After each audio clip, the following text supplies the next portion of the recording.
Buenas tardes. El texto conciliado de la nueva reforma tributaria modifica el Código Penal, la Ley 599 de 2000 y los artículos que propuso la Ley 2010 de 2019 en relación con la penalización de la evasión tributaria. La Ley 2010 había propuesto dos tipos delictivos. El primero, la omisión de activos o declaración de un menor valor de estos, y la inclusión de pasivos inexistentes. Y el segundo, la omisión de ingresos o la inclusión de costos o gastos inexistentes, o reclamación de créditos fiscales, retenciones o anticipos improcedentes. En el primer caso, la ley proponía penas de prisión de 48 a 108 meses y en el segundo caso, penas de 36 a 60 meses de prisión.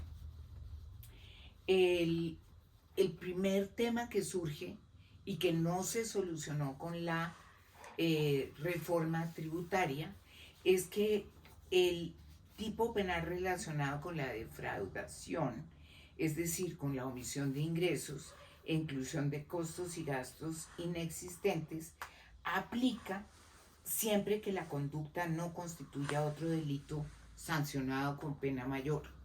Eso lo que quiere decir es que en la práctica el juez penal, una vez reciba la denuncia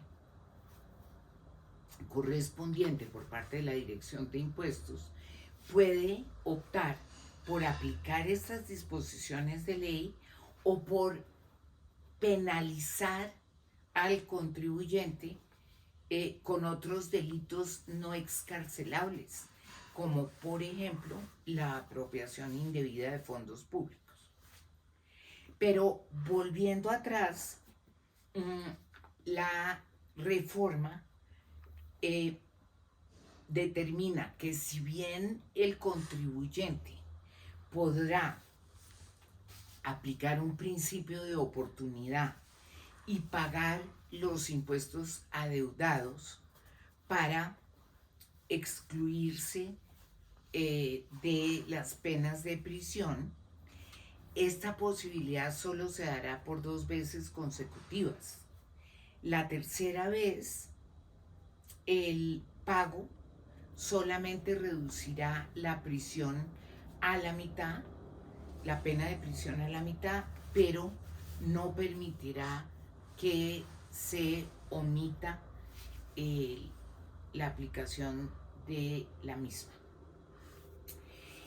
Lo que hace la reforma tributaria en relación con estos tipos delictivos es disminuir los umbrales de forma tal que, por ejemplo, si antes la omisión de activos se refería a activos que superaran los 5 mil millones de pesos para dar una pena de prisión, la pena se redujo a 1.000 millones de pesos. En el caso de la defraudación, si antes daba lugar a prisión la omisión de activos o la exclusión de costos o la inclusión de costos y gastos inexistentes que excedieran de 200, que generaran un saldo a favor o un impuesto en exceso de 250 millones de pesos. Estas disposiciones hoy en día aplican para quien por medios fraudulentos generen un impuesto menor o un saldo a favor por más de 100 millones de pesos. Los umbrales anteriormente también determinaban que las penas se irían incrementando, las penas de prisión en una tercera parte o en la mitad, en la medida en que los activos se excedieran de una suma determinada.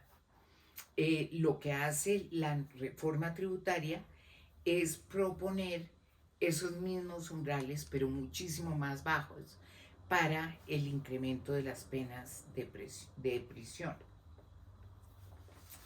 Hasta acá, entonces, el planteamiento básico de lo que busca penalizar la reforma tributaria.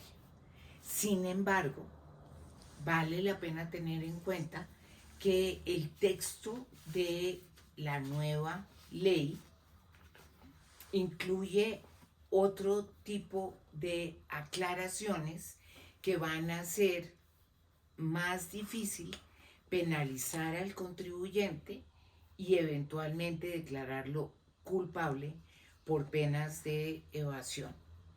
Ese análisis lo presentaremos en forma separada en una próxima presentación. Muchas gracias.